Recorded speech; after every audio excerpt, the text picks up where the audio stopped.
Hi.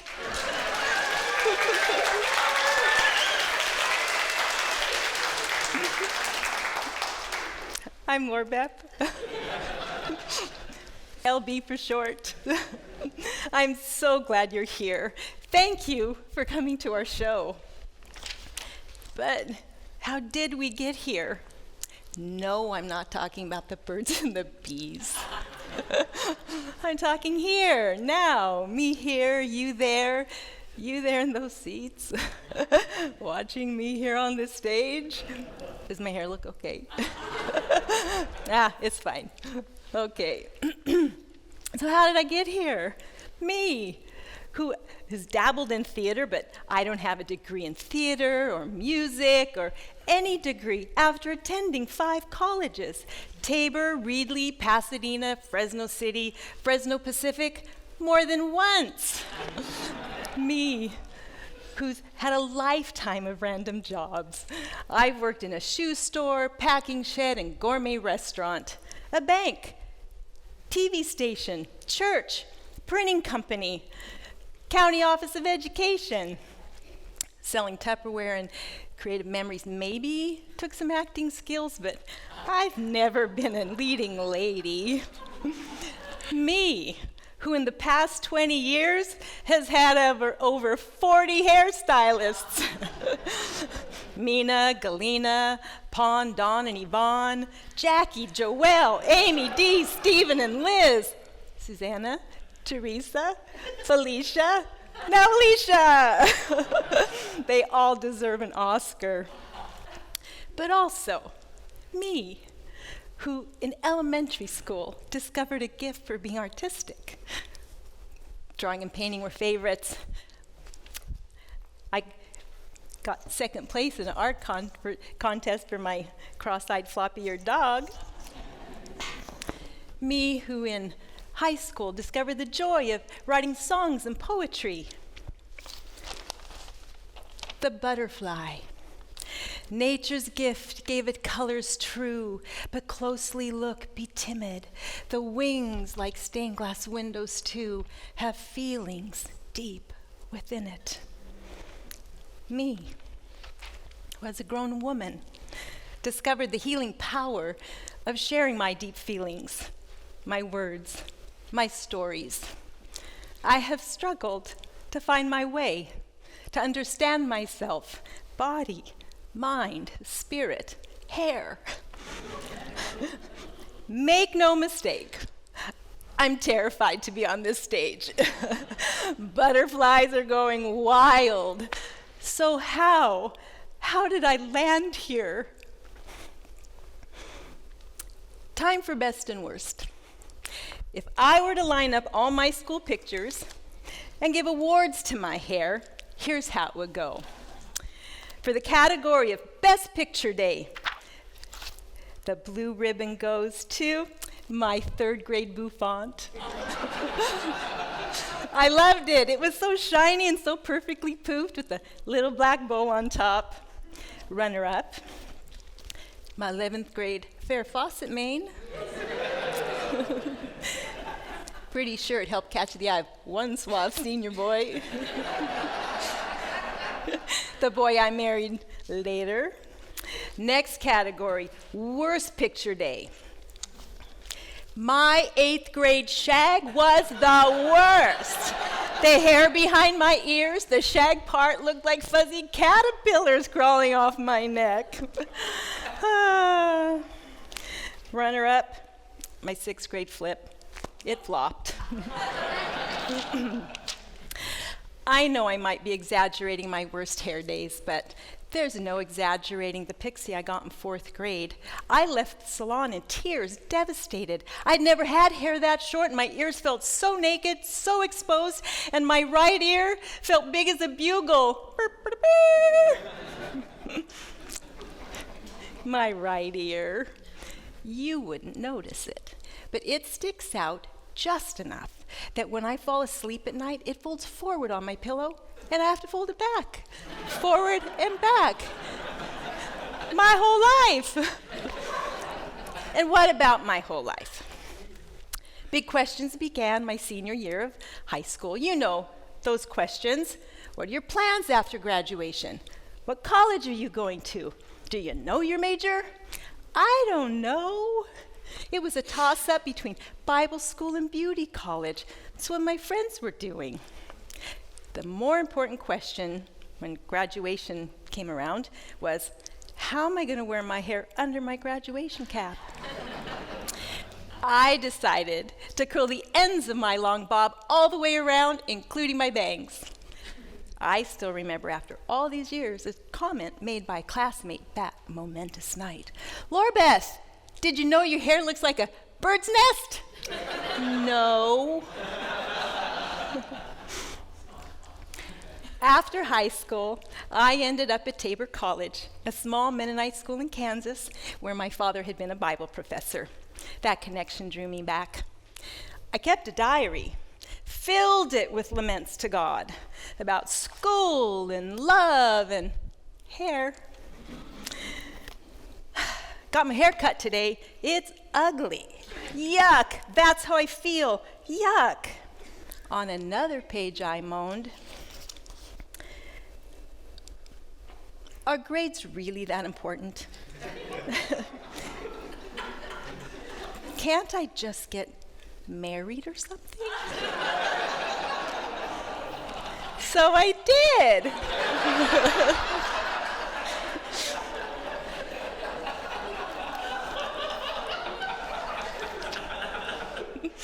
I stayed home after one semester, and a year later, I said yes to that suave senior boy, a handsome soccer player with straight jet black hair. He had caught my eye too, and my heart. On a rainy day in February 1980, I walked down the aisle, one naive 20-year-old. The wedding was simple, no hints of lace anywhere. We used silk flowers, and the bridal shop made my veil for me, braided satin cords wrapped in tulle. It sat like a wreath on my short feathered hair. I considered it a good hair day, even though I didn't really love the veil. But I did really love the day. It was the best day, wrapped in love, kissed by rain, worthy of a blue ribbon.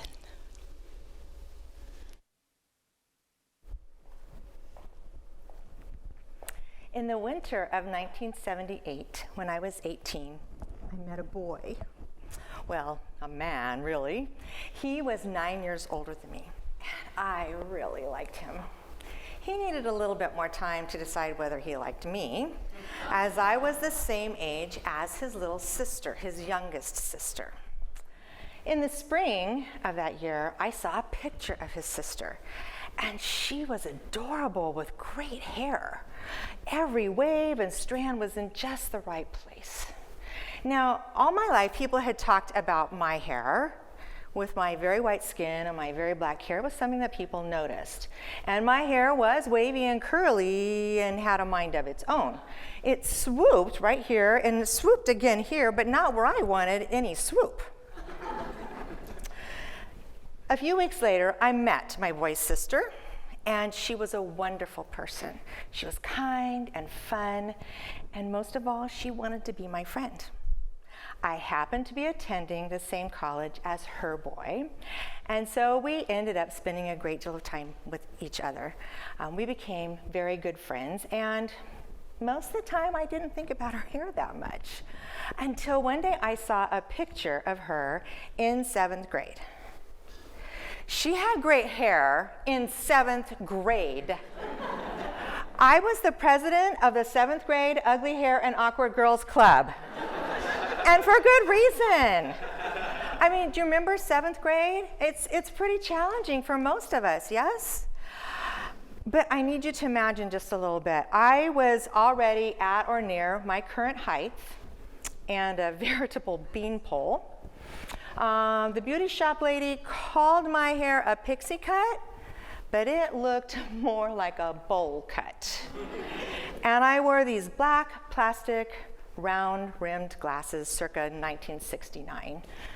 And adding to my awkwardness is the fact that because we were Pentecostal, I was not allowed to wear pants.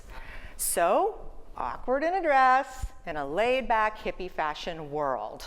Do you get the picture? Well, if not, I have it right here. And you know what? I see some of you, and you're saying already, hey, I could be a part of that club. Yeah, I know. Well, special deal. Membership applications are being taken after the show. Picture proof is required. Well, eventually, my boy decided that he really liked me. And in the winter of 1979, we were married, and his sister became my sister-in-law.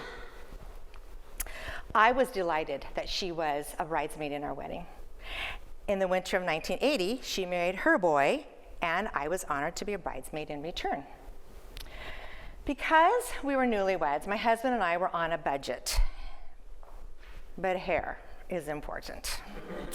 And so while we lived in Southeast Fresno, we drove to the hinterlands of Cedar and Herndon to get our haircut. We paid $8 each for our haircuts. And I decided to look for a new, less expensive hairstylist just about the time I needed to get my hair cut for my sister-in-law's wedding. You know that whole thing about 2 weeks just before a big event, and you get it cut and you hope it grows out a little bit and looks just right. And thank goodness by that time I'd lost mostly the awkward part and had a darling shag. So when I saw an advertisement in the newspaper for a brand new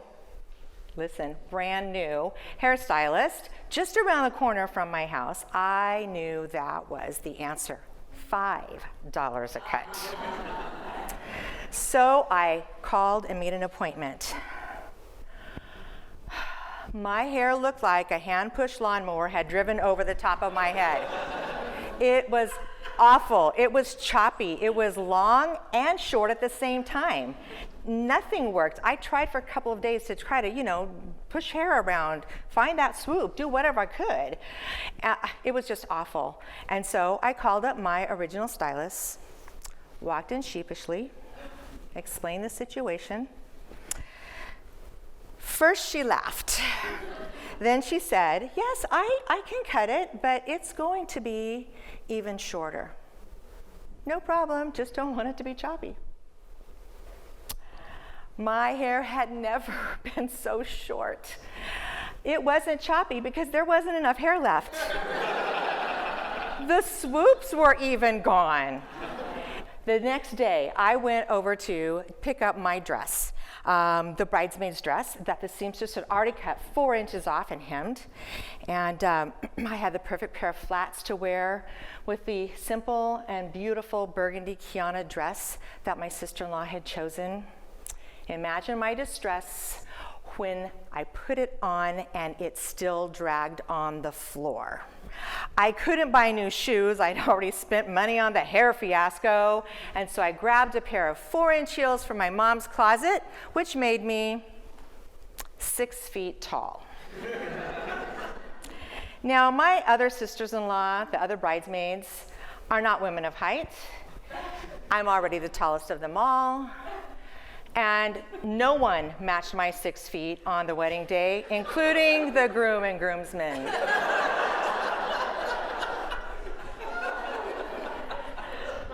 I got to stand on that stage, the tallest pinhead in a burgundy dress,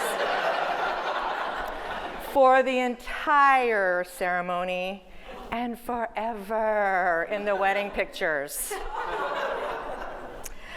I am so grateful to say that my friend and sister-in-law has never once said to me, I don't know why you did that. What were you thinking?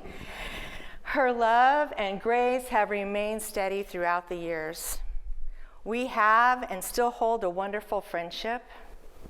We love and cherish each other's children. We have seen each other through the richer and poorer years. And we have had many years of hair ideas, hair discussion, and for better and for worser haircuts.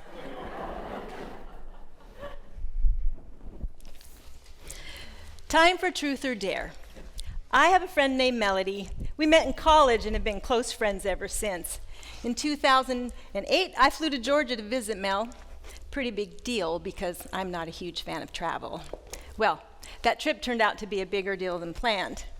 During my layover in Dallas, minding my own business, I heard a little voice in my head. Psst, Beth, go talk to a few women about hair. See what happens. What? Go talk to women about hair? What? Here now? Yes, here now. You keep talking about writing a book about hair. Get moving. I had talked a lot about writing a book, but writing a book about hair was a joke, a cover-up, a way to laugh away the truth that perfectionism had taken me prisoner. 2 years earlier, I had written these words. My life is all about my hair. How stupid is that? What will it take to release me from this obsession? The time, money, thought that goes into worrying about my hair, it makes me crazy. Life has to mean more than this. As I looked around the airport, I did see a lot of women waiting for their next flight, just like me. Did I dare go talk to them? What was this thing compelling me? It was truth calling me out. If I really wanted to write a book about hair, I had to start somewhere, and somewhere was looking a lot like the Dallas airport, deep in the heart of Texas. In that moment, I had to decide, would I play it safe, stay glued to my seat, or would I dive? I dove, and when I came up, I found myself next to a redhead focused on reading. I found myself enough nerve to interrupt her. Excuse me, hello, my name's Beth. I was wondering, I'm starting a project about hair. May I interview you about yours? The young woman looked up at me with curious green eyes and very cautiously agreed. Elizabeth, age 27, shared that her long natural red locks were her trademark. She used a flat iron daily, she said, to create her sleek look. Her hair was stunning, but even more striking were her wise, thoughtful answers. An old soul by her own definition.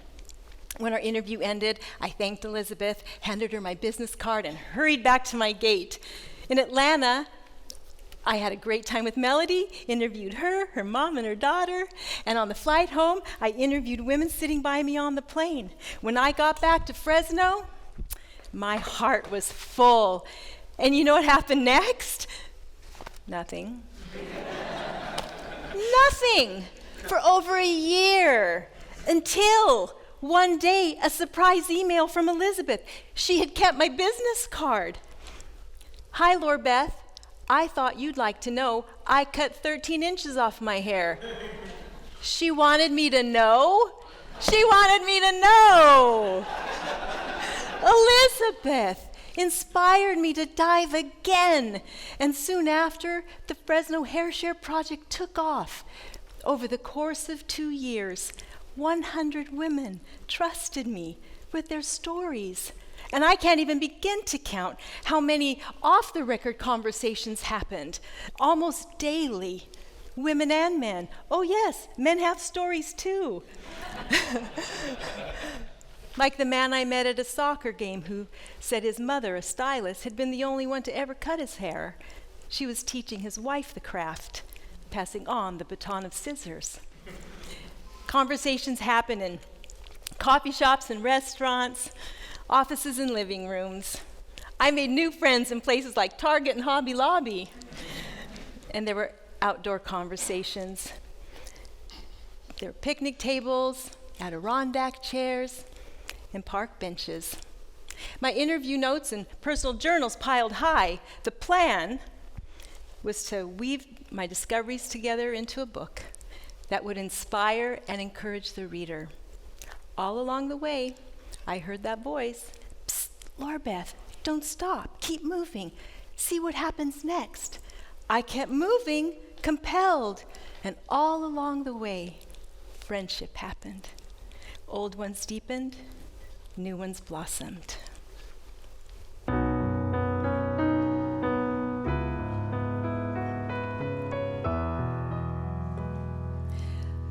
Much has been written about friendship, a bond like no other we know. A friend may hold tight to the end of our days, or times a friend may let go. When we open our hearts to friendship, a gate will swing open, and then we'll enter a place filled with beauty and grace, and return again and again. The truth of friendship is, it's a gift for such a time that may be short or long, we cannot know. So when we find someone who we trust and hold dear, let's celebrate the day we met and grow as friends. Much has been written about friendship, and now this my letter to you. You've inspired my life in glorious ways. Dear friend, you're truer than blue. When I think about your gifts of friendship, the laughter, the listening, the care, I thank each of you for believing in me, for sharing your stories of hair. The truth of friendship is, it's a gift for such a time that may be short or long, we cannot know. So when we find someone who we trust and hold dear, let's celebrate the day we met. Let's celebrate the days we've yet. Let's celebrate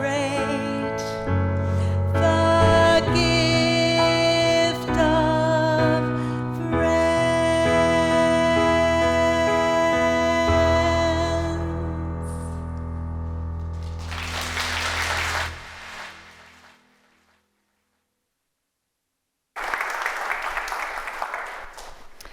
When I was small, my mother loved to put my hair in pigtails. Sometimes she'd braid it. She called my toddler hair my ducky hair because it was soft and blonde and downy like a duck.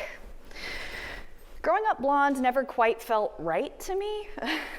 Me, who always felt a little bit too serious, a little too intense, who very much resented the super popular dumb blonde jokes that were so prevalent growing up in the early 2000s. Ah, yes, the early 2000s.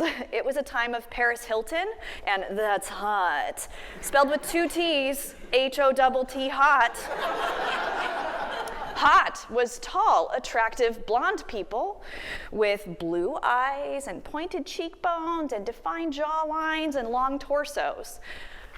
And I was blonde, but I was not hot, even when I had the right hair color.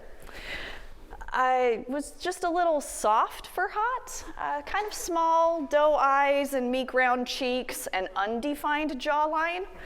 A jawline a hairdresser once called weak. I have a small mouth too, so small that my dentist still uses child-sized tools on it to this day.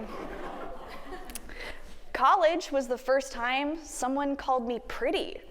And it was the first time someone called me a brunette, too. It was one of the happiest days of my life. After 18 years, my hair was finally starting to turn into a darker shade, and I was starting to feel like somebody else, somebody new. I wasn't dumb blonde, unhot Lauren anymore. I had become smart, brunette, serious collegiate Lauren instead. The older I got, the darker my hair got. And I kept it kind of shortish, a mid-length A-line cut. It didn't really do much for me. It didn't do anything against me either. It was kind of a just there haircut, really. And I hid behind the curtain of my hair, wishing so much that it would hide my less than desirable appearance from the world, to conceal my unideal profile, my unhot face. The jawline is genetic, and I suffered from temporomandibular jaw disorder as a child. TMJ, if you don't speak doctor. The TMJ could have been rectified with surgery, but that would have been an expensive cosmetic procedure, would have had a very lengthy recovery, requiring my jaw to be wired shut for weeks at a time, maybe even months. No speech. My parents said, no, that's not an option for our bright girl. Our girl who needs words to survive, who thrives on books like their food. So I endured years of orthodontia, which did fix the pain, but not the structure of the jaw. And in case you're wondering, headgear was involved, which my mother, bless her heart, said I only had to wear at home and not full time as the orthodontist had recommended. She told me years later, school was already hard enough for you, Lauren.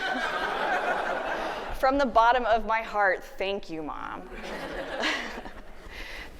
The years went by, big changes happened. I got married, I became a mom, and the time came for me to cut my hair short, really short, pixie short, whimsical short. And when I did, it was like I saw my face for the first time. Other people could see it too. My mom even told me, why didn't you do this sooner? This looks like the hair you were supposed to have all along. Every time I got it cut shorter and shorter, I felt a little stronger and stronger. My features thrown into sharper and sharper relief. Small doe eyes, weak chin, yeah, here they are. There's nothing to hide here anymore. And the small eyes that I've talked about, they seemed bigger than ever, helping me see a big new world. 2 years ago, during the lockdown, my hair did begin to grow out, and I could not stand the feel of it on my forehead or my neck. So I took my overgrown fringe in hand, and I turned it into a braid, the way that my mother had for my ducky hair so many years ago. With each passing month, I learned to braid more and more. I learned to French braid, Dutch braid, lace braid. I practiced those braids on my own 2 daughters, and on nights when neither of them wanted a braid, I went ahead and made one for me who was still learning to grow with each twist and turn. My hair is blessedly whimsical short once again, and I wear gray strands in it now. Those are ribbons of honor, because I want the people who see me to know that while I might still have small doe eyes and a weak chin, I am not a child. I'm not a dumb blonde. I'm not even a smart collegiate anymore. I'm just me, a little bit older than I was. I'm standing in front of the curtain of this big, beautiful life, still learning ways to cut, braid, wear my hair, to see things for myself, to feel at home in my head and in this body.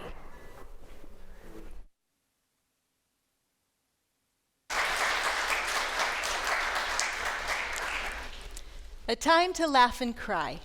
I can see it, me, a wee thing lying on the kitchen counter crying, Mom holding my head over the sink with one hand and with the other shampooing and rinsing my hair. The water was petrifying me, and I thought for sure I was going down the drain. Good thing Mom didn't let that happen. My mama, what a lady. She looked so nice and neat all the time, nothing fancy. She'd add just the right touch of costume jewelry, a necklace and some clip-on earrings, and a weekly trip to the salon with a perm every 3 months kept her looking good year after year, with a little help from me. My help began after our family moved from Kansas to Fresno. I was the youngest of 5, going into 4th grade. We moved because of my father's job, and Mom got a job as a bookkeeper. By midweek, her short teased hair would start to go flat like a tire with a slow leak. She'd ask me to fix it, to pump it up a bit. Sometimes she'd ask me to brush her hair. Little by little, I'd untangle those rats until the brush ran smoothly through. I can still hear her say, "Oh, that feels so good." Sometimes she'd fix mine in return for fun. After my 6th grade year, my father passed away from cancer. He was only 51. That forced Mom into a new role, head of household, leading lady. She earned herself a Lifetime Achievement Award for that role. In her golden years, Mom lived in a convalescent home. She still wore a necklace and earrings daily, still got her hair done weekly, and I still pumped it up for her every once in a while. During one of my regular visits, during our usual chat, Mom told me about a hair dilemma she faced as a newlywed. She and Dad had just moved into a small Kansas town where he was the new pastor, the new bald pastor. Dad lost his crop early, and he was left with a small strip of hair behind his head, except for his precious comb-over, a few strands he couldn't bear to part with. Mom had short hair and wore stylish curls. All the church ladies had long hair and wore it up. Now what? Was Mom, the new pastor's wife, expected to conform, grow her hair long? Did the church have something to say about the matter? What about the Bible? What about God? To find answers, Mom dug deep in her beloved Bible, and she read this book, Bobbed Hair, Bossy Wives, and Women Preachers. It says, short hair on women is a sin of rebellion. Now what? Mom decided to have a long talk with God. For her, the matter came down to this. It was a matter of the heart, not the hair. She loved God with her whole heart, her whole life, with short hair. That's just one of the stories Mom told. She had 99 years worth of stories. She loved to write letters too, loved to tell family detailed news from our household.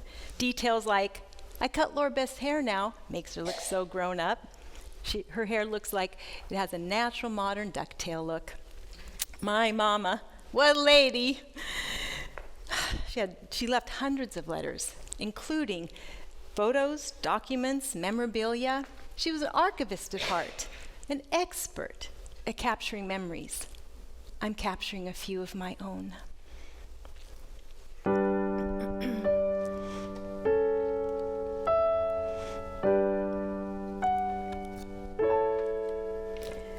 My childhood memories are sweet and dear. I laughed and played with little fear. Love filled our home, though hugs were rare. But me and Mama did each other's hair. I did hers and she did mine. Our swirls and curls looked so divine. Oh, the special bond we shared, 'cause me and Mama did each other's hair. Found a letter she wrote long ago to her Mom and Dad to say hello. She told of the modern ducktail do she gave me when I was barely 2. Mama said I looked so grown. The years flew by and my hair turned gray. My styles changed often along the way. But I have a keepsake, one brown curl that Mama saved when I was just a girl. Evening on Saturday, I fixed Mommy's hair, and it really turned out pretty nice. And then she fixed my hair in return, and my hair turned out good. So, as she lay in her final bed, a silver crown on Mama's head, I stroked her hair, then carefully snipped one precious curl, one keepsake curl for me.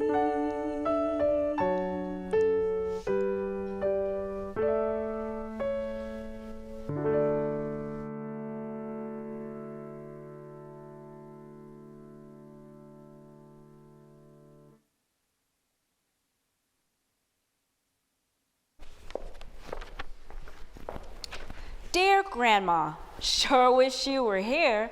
So much has happened to my hair since those early ribbon days. You were the best at fixing hair, so it's a good thing you were in charge of mine. Your experienced hands knew just how to untangle my mangled mess, all those tiny spirals. My tender head could hardly stand the pain. But you worked your magic, though, with that brush, comb, and coconut oil.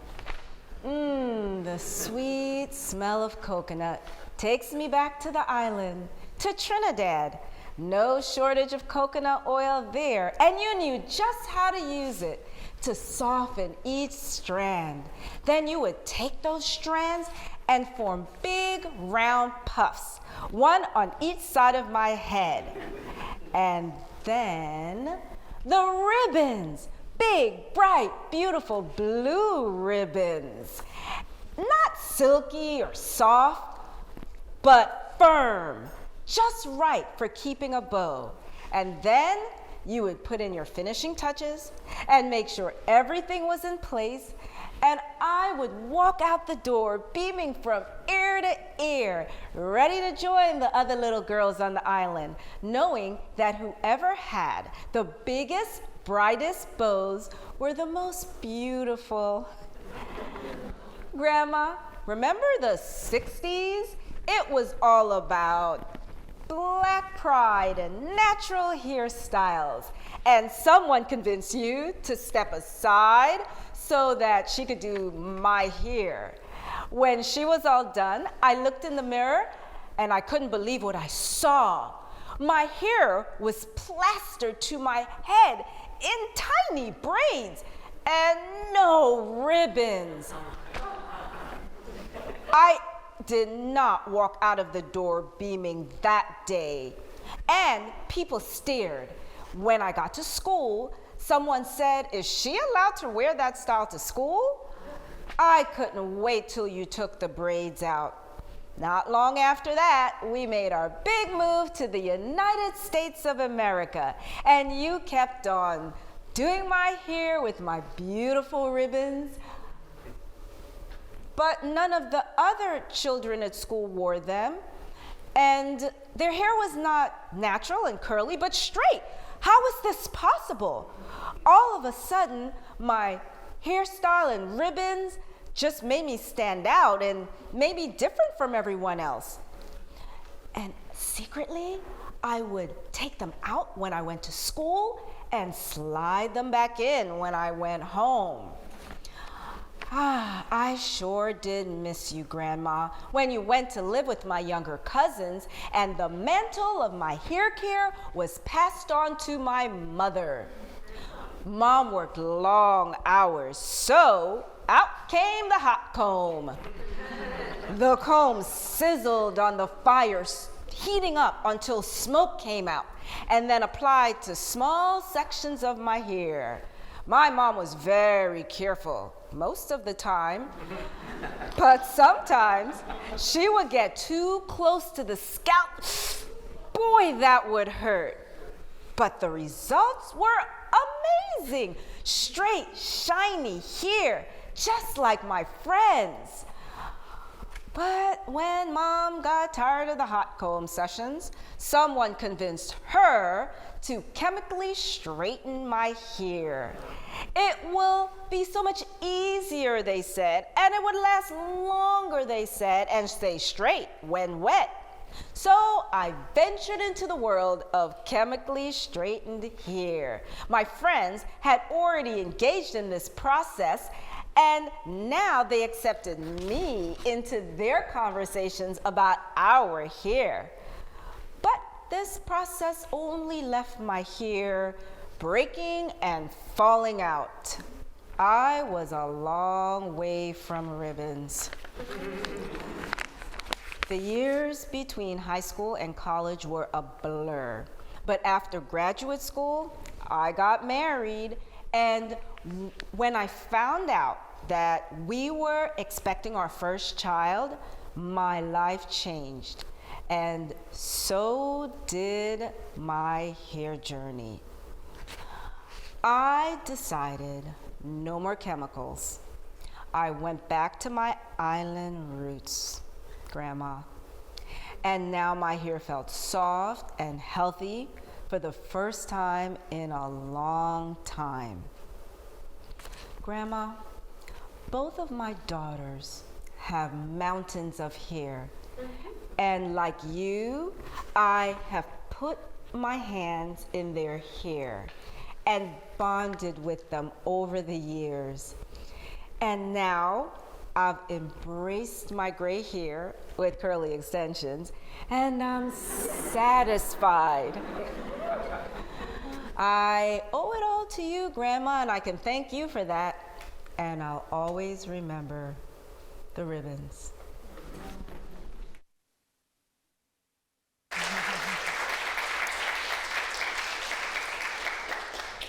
A time for highs and lows. I have a daughter, born with straight jet black hair. Within weeks, she had a full-blown mohawk growing high in the sky. I couldn't tame it. Barrettes and baby oil didn't work. Most products in the 80s didn't belong on a baby's head. I couldn't find the trick. Or maybe I had just lost my playful interest in hair. Braids, bows, rare finds on my daughter. I think her cutest cut ever was her page boy as a toddler, courtesy of a Reedley barber. Her worst cut ever? The mullet I gave her. All my fault. Truth is, I was relieved when my daughter could take care of her own hair. I was too busy worrying about mine. The older I got, the grayer I became, and after I turned 50, I spent more time, more money, more effort on not looking old. That's when it happened. The master bedroom meltdown. I had a full-blown midlife knockdown identity crisis. Everything felt a mess, including my boring old clothes and my gray roots. Both were crying out for help, and I was crying right along with them. That's how she found me that day, in tears, in the master bedroom. She looked at me, listened to me wallow, and then looked me in the eye and said, "Mom, I don't think you're going to be happy until you allow yourself to go gray." She knew something. My wise 25-year-old knew I was desperate to break free from the world's beauty mandate, desperate to find my own sense of self, to find me. I took her words to heart and never colored my hair again. When my stylist cut off that last bit of medium ash brown, pure joy. 10 years later, spring 2020, I felt inspired to write my beautiful daughter a song.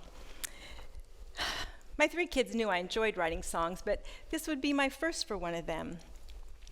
I asked myself, if this is the only song I ever write for my one and only daughter, what do I want to say?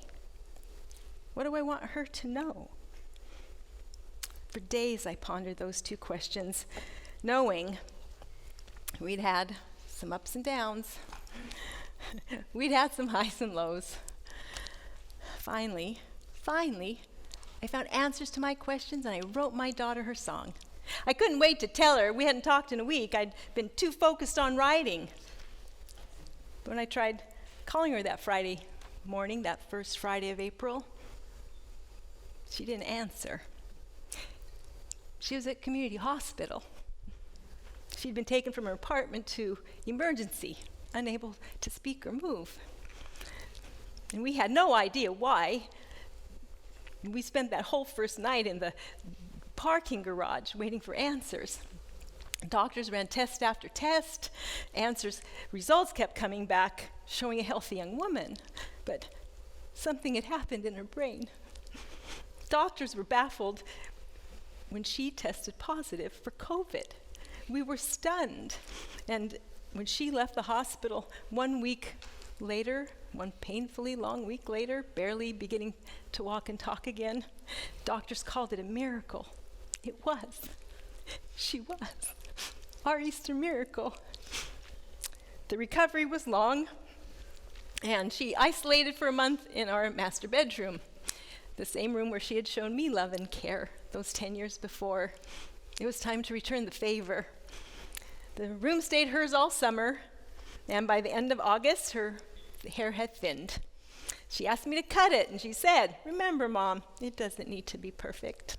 So we set up a salon in front of the closet door mirror, and I took her ponytail in hand, and I began to snip right above the ponytail, right above the rubber band. Snip, snip, snip. Off came her ponytail. Off it came so perfectly nice and crooked. We laughed. I handed my daughter her hair, what once upon a time had been a baby's sky-high mohawk. I'm happy to report she's doing fine, thanks to the love and prayers of so many. She even has her own bedroom now, clear across the country in Georgia. Following her heart, finding her own way.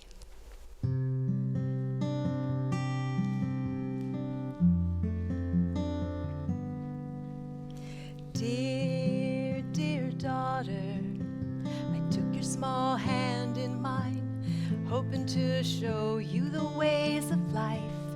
Instead, you're the one showing me the way to be strong and courageous, no matter what, come what may. Dear, dear daughter, wanna thank you for holding on and for walking life's road with me. Let's keep lifting the other every day and believe in each other, no matter what, come what may.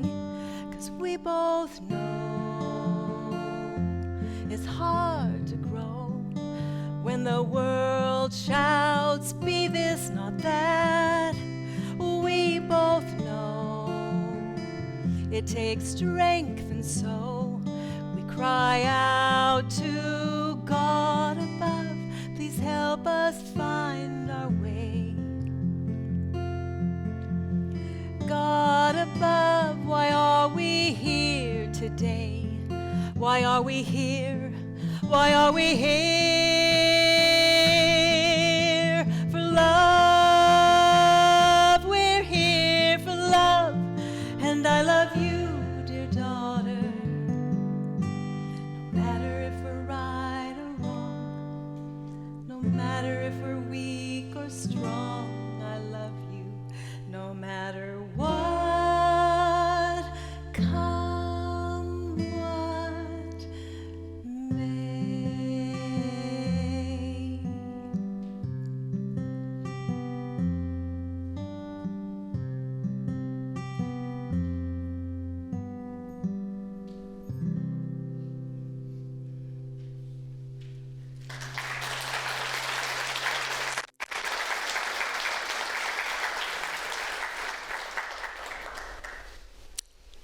A time for hellos and goodbyes. So here's what happened after the master bedroom meltdown. After I said goodbye ash brown hair, I said hello salt and pepper pixie. My childhood pixie did not scar me for life. Thank goodness for therapy though, and a few self-help books. Man Search for Meaning and Codependent No More opened my eyes, gave me courage to look in the mirror. And this book, Language of Letting Go, game changer. I learned to let some things go, like my ears. I set those puppies free. After that, searching for pixies online became a fun hobby, and I searched for hearts. Dreaming of my HAIR SHAIR book cover, I envisioned the back of my head with a lovely heart overlay accenting my ducktail. The perfect cover, I thought, to convey what I had uncovered during interviews. Well, I found it, a beautiful heart-shaped ribbon with a smaller heart swimming off to the side like an extra splash of love.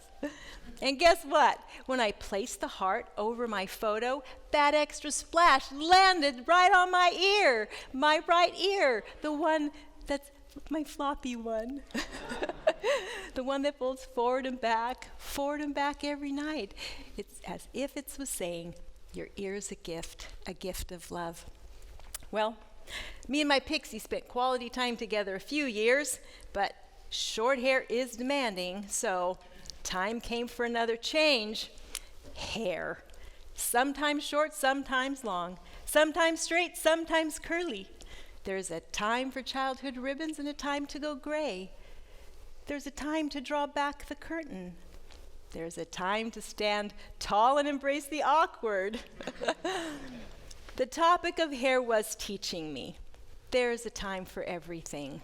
Letting go of pixie trends and those monthly appointments saved me time and money. Letting go simplified things. Allowed me to sway a little more freely to the rhythms of life. When marimba rhythms start to play, dance with me, make me sway. Ha, swaying, dancing, it hasn't come easy. I grew up being taught dancing is sin. I had to beg Mom to let me go to my first dance, a 7th grade sock hop, and I had to promise not to dance.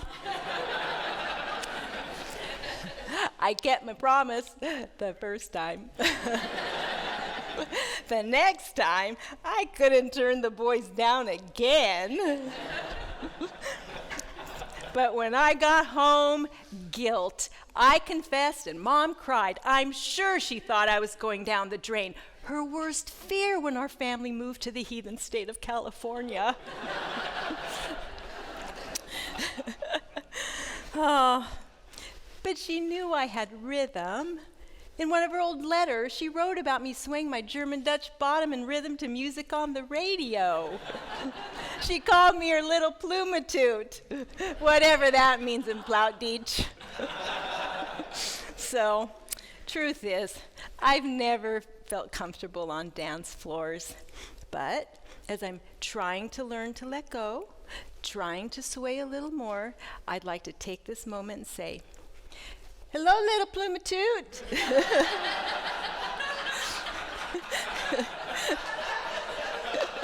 Welcome back. Thank you for reminding me. There's a time for everything, even dancing.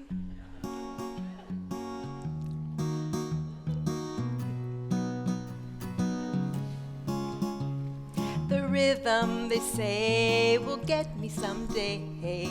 Megan says I'll feel better dancing. The music, they say, can make me sway. Make my life much happier when dancing. That may be true, but here's a tip for you. Please don't pull me to the dance floor. There's a time, I believe, for everything. A time to dance, a time to sing, and a time to be quiet and still.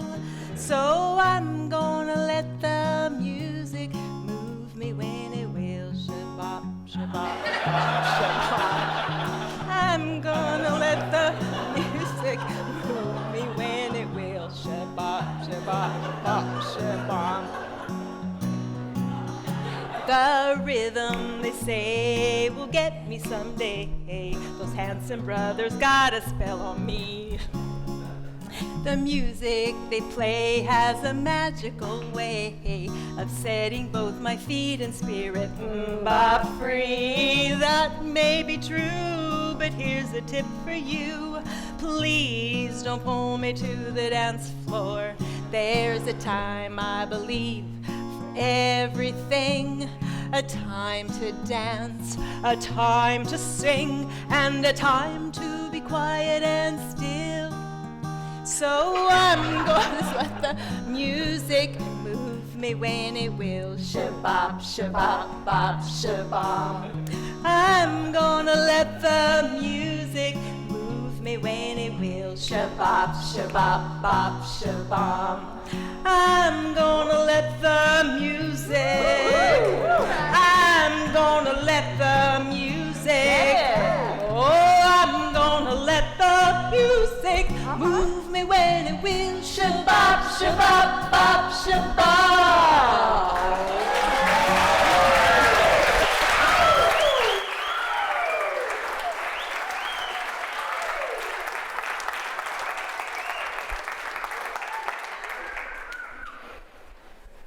I didn't do anything wrong. I didn't cause cancer. and I don't have anything to be ashamed of. So I don't wear wigs. This is a sign that I love my life enough to fight for it. Strange as it sounds, it's a reflection of beauty, of how beautiful I think my life is. It must be if I'm willing to fight this hard for it, right? When I was first diagnosed, I realized that I needed to find sources of inspiration and hope. I searched for tiny sparks of light in that immense darkness. I needed them so that darkness wouldn't swallow me up. I found those itty-bitty sparks and I collected them. I hoarded them, like a little kid collecting fireflies in a jar, just praying the holes in the lid weren't too big and the sparks wouldn't escape. One of the bigger sparks appeared early on. When it was time to cut off my hair, I didn't want it to be a tearful, fearful event. Alone in my bathroom felt too heavy and dramatic. A friend of mine was promoting a concert and had an idea. So, do you want to shave your head on stage in between bands? Yeah, I do. It was last minute. When my brother found out, he jumped in his car and flew 6 hours down the freeway to get to me. He decided that no one could dress his baby sister for battle better than he could. He would share this sacred right with me. When it was time, we stepped up on stage. My friend let everyone in on what was about to go down. They whooped and hollered for me as my hair fell to the stage floor. When it was done, he told the audience to join us in a battle cry to begin this war. They howled to the heavens with me. I sent my hope out into them, and like a shockwave, they blasted hope and strength and life right into my veins. Okay, that one was more than a spark. It was a small fire. And the first spark went into my jar. A few days later, I was driving with my windows down. It was a warm day in Fresno, and my car didn't have air conditioning. As I entered the freeway on-ramp, I reflexively started to roll the windows up, wind being the natural enemy of a good hair day. When I caught myself, I laughed. I don't think I need to worry about that anymore. I must have looked like a mad woman, jamming down the freeway, cackling at the freedom of my newly bald head. And they say that a good day feels like the sun on your face and the wind in your hair. But I promise you, the wind on your scalp is much, much better. A spark went into my jar. I've continued to find sparks. Like, no one makes chemo girl wait in line at the ATM.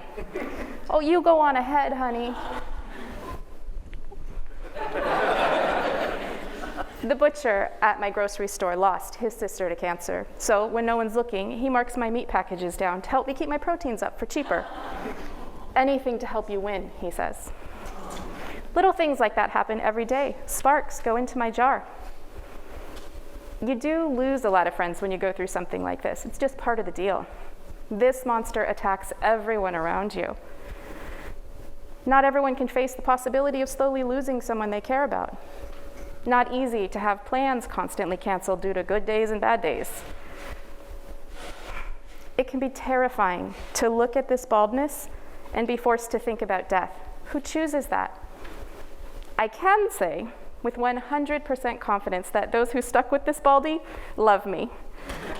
I never have to question if they will be there when I need them because I know they will. We all assume our friends and family love us, but me, I have proof. How beautiful is that? I'm the lucky one. Sparks go into my jar. I hadn't previously done much to earn the many blessings in my life. I don't know why God chose to save me when the doctors said I would not live to see my next birthday. They spoke in sterile tones and said things like, end stage 4, advanced directive, quality of life. But God saw fit to give me a second chance. Now I take every opportunity to share this grace with anyone I can. Sparks repeatedly going into my jar. I pray for a cure every day. And my sparks continue to give me hope that that could happen. Hey, as long as I'm breathing, something can change, right? My sparks have turned into the most glorious bonfire. It keeps the darkness away, it licks at the sky, and it sways with the winds of change and time. Its flames shine on my bald head, and it is beautiful. And I become beautiful.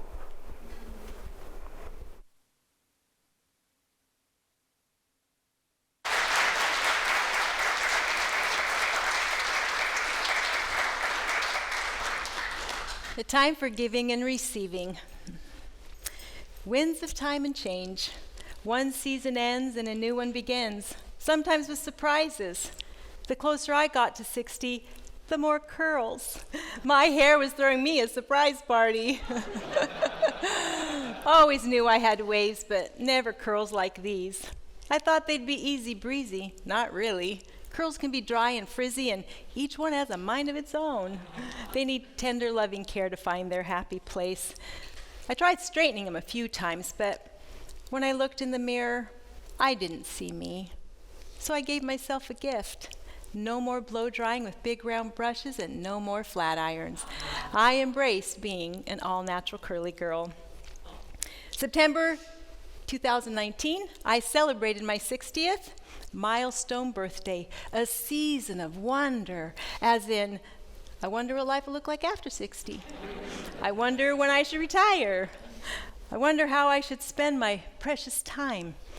Time had become precious. Mom was slipping away from heart failure at 99, and so spending every moment with her along with my siblings was priority. Quality of life and relationship took on new meaning. It was then, as I looked at her life, that it hit me. She had a high quality life, and if I realized that if I live as long as my dear mother, I'll live 40 more years. 40! Another whole lifetime. What on earth was I going to do with another lifetime when I didn't know what to do with the first? Mom's life wasn't the only thing slipping away. My marriage, too. It's true.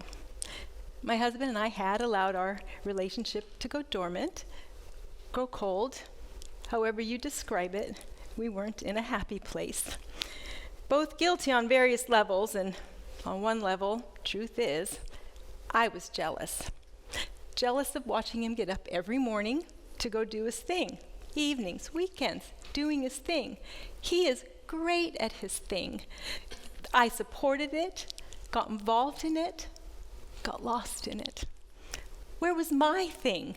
Did I even have one? If the HAIR SHAIR project was my thing, well then, that thing had gone into deep hibernation.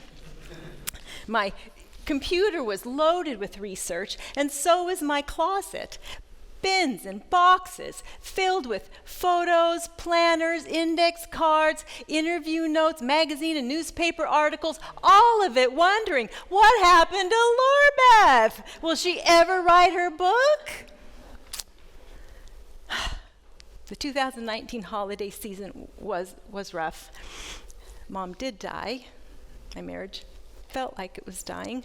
And then 2020, a world upside down, daughter in the hospital, her long recovery, nothing like I had imagined for my 60th.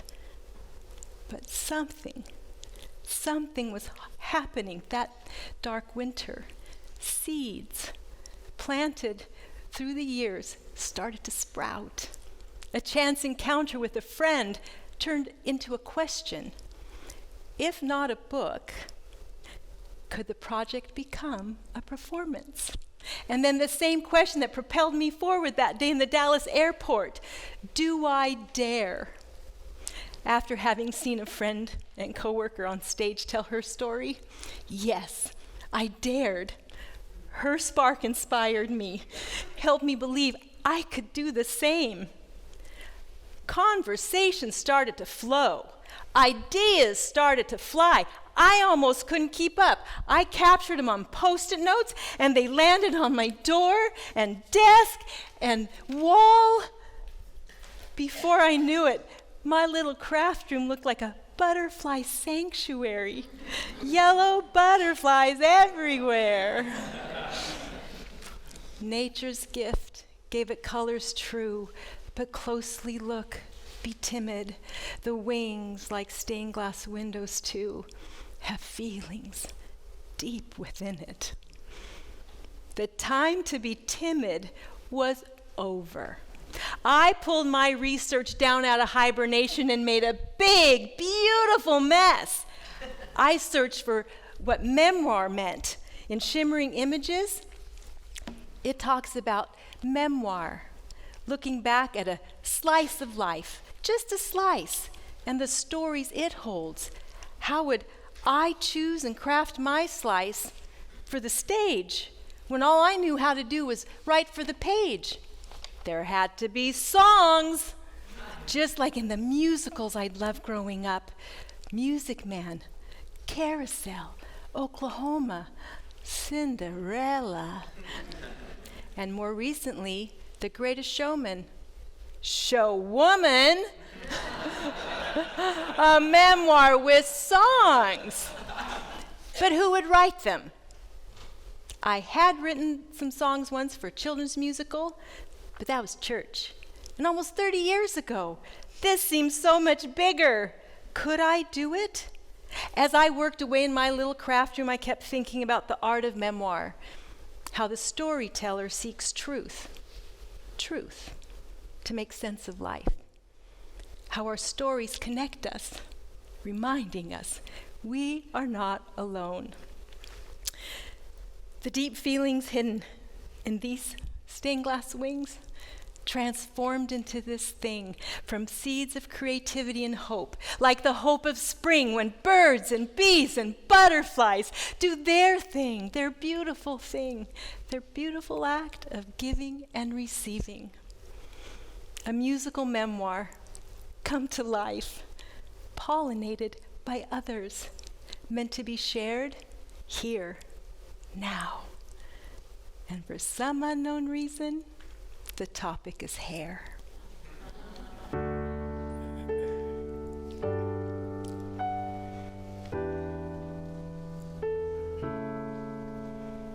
Some people know the way they should go. They seem so brave and sure. That wasn't me.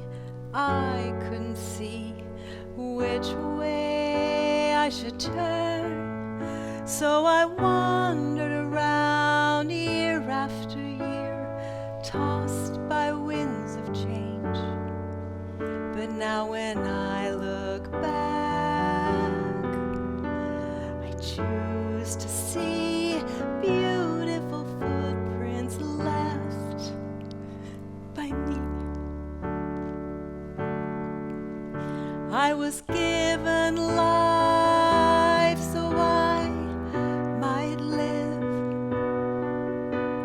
living life so I might give, to offer hope when it fades, spread some love along the way. There's no question though, Santa Ana winds will blow. Here they come, there they go again. They may push me back, knock me down, make me feel defeat. Or they may lift me up, help me fly high in my seat. Whatever they bring, I will still sing, because I know as long as I'm breathing, something can change. I was given life so I might live, living life so I might give, to offer hope when it fades, spread some love along the way. There's no question though, Santa Ana winds will blow, but I know as long as I'm breathing, something can change, something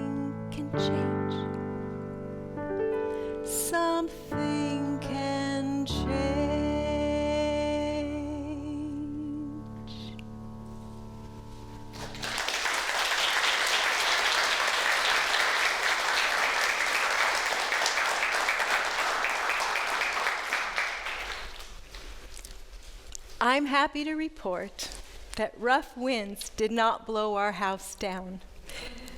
Deep roots of love held strong, and our family made it through. So, does hair matter? When Michelle Obama cut her bangs, it rocked the world.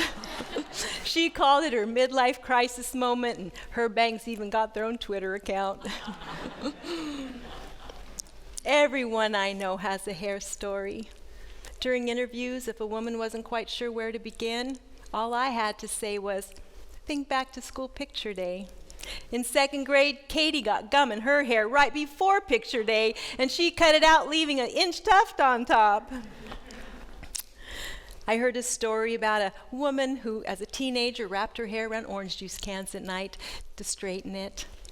A husband who lovingly washed his wife's hair during her long illness.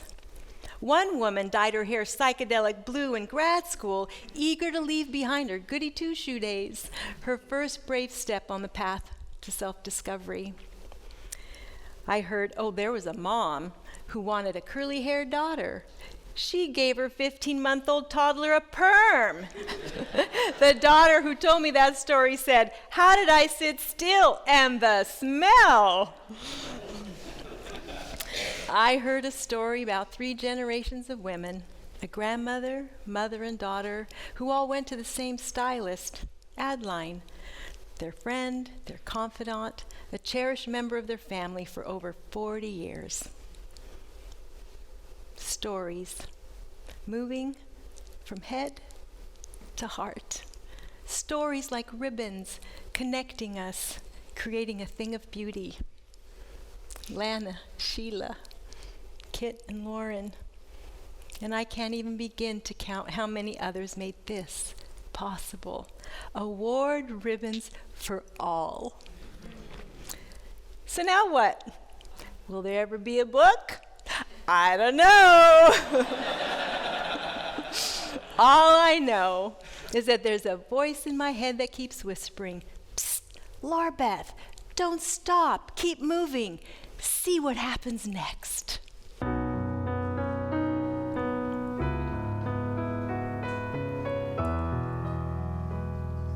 Much has been written about friendship, a bond like no other we know. A friend may hold tight to the end of our days, or times a friend may let go. When we open our hearts to friendship, a gate will swing open, and then we'll enter a place filled with beauty and grace, and return again and again.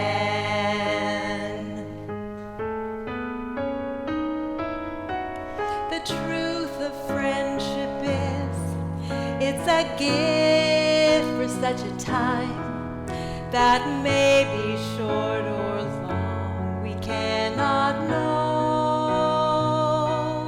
So when we find someone Who we trust and hold dear, Let's celebrate the day we met.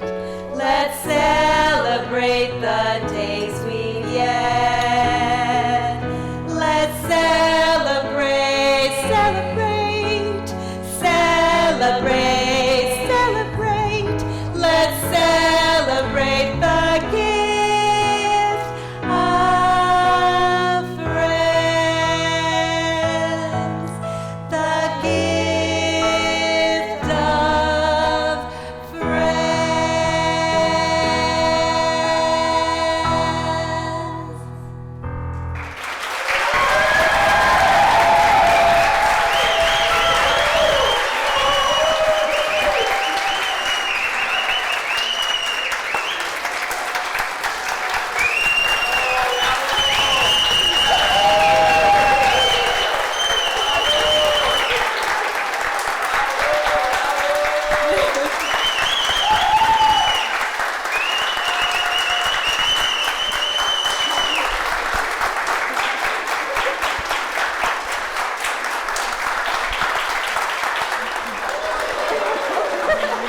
thank you so much for being here.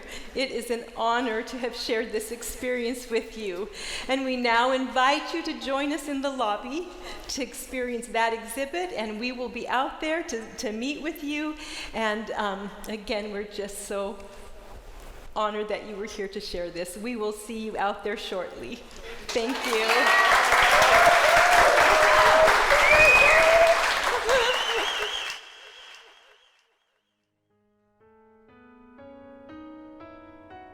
The truth of friendship is, it's a gift for such a time that may be short